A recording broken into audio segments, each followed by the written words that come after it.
বাংলার ইতিহাসে একসময় এসেছে যখন এই ভূমি হয়ে উঠেছিল স্বাধীন মুসলিম সুলতানদের সাম্রাজ্য। ১৩ শতকের মাঝামাঝি বাংলার ইতিহাস এক নতুন মোড় নেয়। খিলজি শাসনের পরে বাংলার মাটিতে উঠে আসে স্বাধীন মুসলিম সুলতানদের সাম্রাজ্য। এক সাহসী নেতা ইলিয়াস শাহ গৌড়ের রাজধানী চন্দ্রপুরে প্রশাসন। বাংলার মাটিতে ছড়িয়ে পড়ল স্বাধীনতা ও সংস্কৃতির নতুন আলো, বাণিজ্য ফুলে ফেঁপে উঠল, স্থাপত্য ও মুষ্টি বেড়ে উঠল সৌন্দর্য, প্রশাসন ও সামরিক শক্তি দৃঢ় হল। শামসুদ্দিন ইলিয়াস শাহ, নাসিরুদ্দিন শাহ সবাই ইতিহাসে স্বর্ণাক্ষরে লেখা। ১৫১৯ সালে শেষ হলো সুলতানি বাংলার যুগ, আর বাংলায় আসে মোগল শাসন।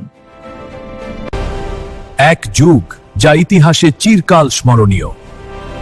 পতন আর উত্থানের মাঝেই ইতিহাস নিজের গল্প লিখে যায়। সুলতানি বাংলার গল্প যা আজও আমাদের শিক্ষা দেয় আর চিরকাল স্মরণীয় থাকবে। বাংলায় আসে মোগল শাসন।